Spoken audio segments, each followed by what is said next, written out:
আসসালামু আলাইকুম। আজকে আপনাদের জন্য খুব সহজ আর দারুণ মজার একটি রেসিপি নিয়ে হাজির হয়েছি। সেটি হচ্ছে লেবু পাতা দিয়ে কাতলা মাছের ঝুরি। সাধারণত আমরা অনেকেই আছি মাছ খেতে পছন্দ করি না। যারা মাছ পছন্দ করেন না তারা অবশ্যই আজকের রেসিপিটি ফলো করে এই ঝুরি রান্নাটা করে নেবেন। আশা করছি রেসিপিটি আপনাদের ভীষণ ভালো লাগবে। তো কথা না বাড়িয়ে চলে আসলাম মূল রেসিপিতে। ঝুরি তৈরি করার জন্য প্রথমে আমি ৩ পিস কাতলা মাছ নিয়েছি আর এখানে লেবু পাতা নিয়েছি। মাছটাকে ভালোমতো ধুয়ে পরিষ্কার করে পানি ঝরিয়ে নিয়েছি, লেবু পাতাটাও ধুয়ে নিয়েছি। এবার একটা প্যানের মধ্যে মাছগুলো দিয়ে দিচ্ছি। আপনারা মাছের ঝুরি যে কোনো বড় মাছ দিয়ে তৈরি করে নিতে পারেন। এবার মাছের উপরে ১ চা চামচ লবণ আর পরিমাণ মতো পানি দিয়ে সিদ্ধ করে নিব।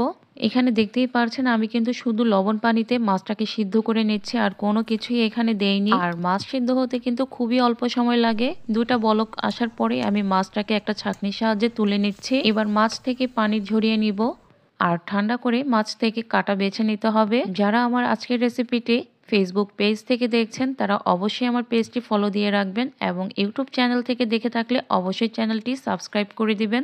মাছ থেকে আমি ভালো মতো কাটা ছাড়িয়ে নিয়েছি। এখন রান্না করার পালা। চুলায় একটি কড়াই বসিয়ে দিলাম আর কড়াইটা গরম করে নিয়েছি। এবার প্রায় 1/4 কাপ পরিমাণে তেল দিয়ে দিলাম। তেলটা গরম হয়ে যাওয়ার পর দিয়ে দিলাম 3টা মাঝারি সাইজের পেঁয়াজ কুচি। পেঁয়াজগুলো 1 মিনিটের মতো ভেজে নিয়েছি। এবার 5 থেকে 6টা কাঁচামরিচ মাঝখান থেকে কেটে দিলাম। আরও 30 সেকেন্ডের মতো নেড়েচেড়ে মিশিয়ে নিয়েছি। এবার দিয়ে দিলাম 1/2 চা চামচ আদা রসুন বাটা।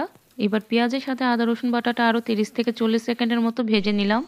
এবার সামান্য একটু পানি দিয়ে মশলাটাকে কষিয়ে নিব। এবার একে একে মশলা দিয়ে দিব। প্রথমেই দিচ্ছি 1/2 চা চামচ হলুদের গুঁড়া, এখন মিশিয়ে নিলাম। দিচ্ছি 1/2 চা চামচ ভাজা জিরার গুঁড়া, 1/2 চা চামচ ভাজা ধনিয়ার গুঁড়া। মাছের ঝুরিটা খুব অল্প মশলাতেই সুন্দর মতো তৈরি করে নেওয়া যায়। এখন মশলাটাকে মিশিয়ে নিলাম। এবার দিয়ে দিচ্ছি স্বাদ মতো লবণ। লবণটা বুঝে দিতে হবে যেহেতু আমরা মাছটাকে আগে থেকেই লবণ দিয়ে সিদ্ধ করে নিয়েছি। মশলাটাকে আমি ভালো মতো কষিয়ে নিয়েছি। কষানোর পর যখন দেখবেন উপর থেকে তেল ভেসে উঠেছে এই পর্যায়ে বেছে রাখা মাছগুলো দিয়ে দিলাম। মশলার সাথে মাছটাকে ভালো মতো মিশিয়ে নিয়েছি। আমার কাছে হলুদের গুঁড়া আর মরিচের গুঁড়াটা একটু কম মনে হয়েছে, তো একটুখানি হলুদের গুঁড়া আর একটুখানি মরিচের গুঁড়া দিয়ে আবারও নেড়ে চেড়ে নিলাম। মাঝখানে একটুখানি পানি দিয়েছি। এবার 1 থেকে 1.5 মিনিটের মতো এই মাছের ঝুড়িটাকে রান্না করে নিব। মাছের ঝুড়িটা চুলা থেকে নামানোর 1 থেকে 2 মিনিট আগে লেবু পাতাটা দিয়ে দিলাম। প্রথমে আমি 2টা লেবু পাতা দিয়েছি, পরবর্তীতে আরও 2টা লেবু পাতা ইউজ করেছি যেটা দেখাতে আমি ভুলে গিয়েছি।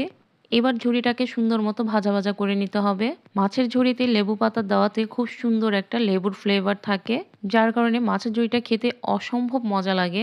মাছের ঝুড়িটা ভাজা ভাজা হয়ে গেছে। এখন এই পর্যায়ে দিয়ে দিলাম কুচি করা ধনিয়া পাতা। আমি এখানে বিলাতি ধনিয়ার পাতাটা ইউজ করেছি।